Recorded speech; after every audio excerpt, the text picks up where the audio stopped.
ಅಗ್ರಜ ಅನುಜ ಸ್ವರ್ಗ ಮಧ್ಯ ಭೇದಿಸಿ ಬಿಡದ ಯಾವ ಮತ್ತಾರಕ್ಕೆ ನಿಯಮವನ್ನು ಕೊಡಿಯೇ ಕೊಡು.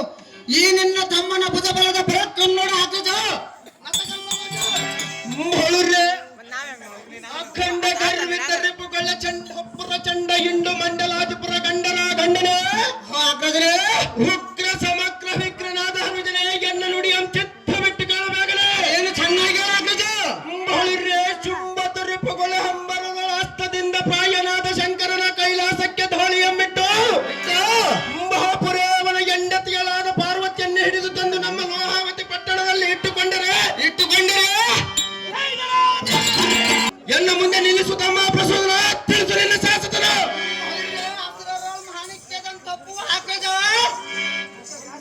ನಿನ್ನ ಮಾತಿಗೆ ಪ್ರತಿ ಉತ್ತರ ಉಂಟು.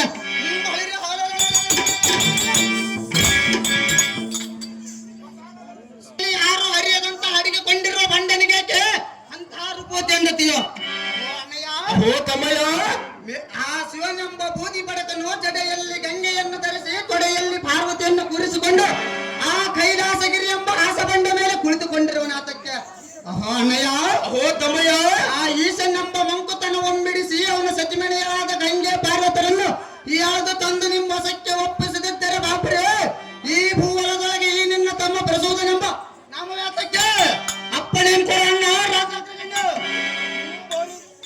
ಬಳಿರ್ರೆ ಸುಂದರ ಸ್ತ್ರೀಯರನ್ನೆಲ್ಲ ಆಕರ್ಷಿಸುವಂತ ತಮ್ಮ ಪ್ರಸೂದನ ಶಕ್ತಿ ಸುಧನ ಮಹಾಪುರೇ ಸತ್ಯ ಲೋಕಕ್ಕೆ ತಾಳಿಗೆ ಮೆಟ್ಟು ವಿದಲಿಖಿತ ಬರೆಯು ವಿರಚಿ ಎಂಬ ಹದವನನ್ನು ಒತ್ತು ಅವನ ಮಡದಿಯಾದ ಶಾರದಿಯನ್ನು ಹಿಡಿದು ತಂದು ನಮ್ಮ ಲೋಹಾವತಿ ಪಟ್ಟಣದಲ್ಲಿ ಇಟ್ಟುಕೊಂಡರೆ ಸಂಗೀತ ಎಂಬ ಸಂಪತ್ತು ಅಭಿವೃದ್ಧಿಯಾಗುವುದು.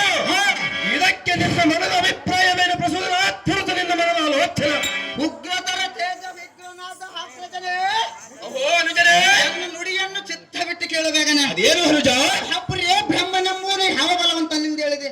ಅವನೇ ಅಂತ ಮತಿವಂತನಾಗಿದ್ದರೆ ತಾನೇ ಸೃಷ್ಟಿಸಿದ ಸರಸ್ವತಿಯನ್ನು ಮಗಳೆಂದು ಭಾವಿಸದ ಸತಿಮಣಿಯನ್ನಾಗಿ ಮಾಡಿಕೊಂಡು ಸಂಸಾರ ನಡೆಸುತ್ತಿರುವನಲ್ಲ. ಅಣ್ಣಯ್ಯ ಓ ತಮ್ಮಯ್ಯ ಮೇಲಾಗಿ ಆ ನೀಚಾತ್ಮನಿಗೆ ಪೂಜೆ ಇಲ್ಲ.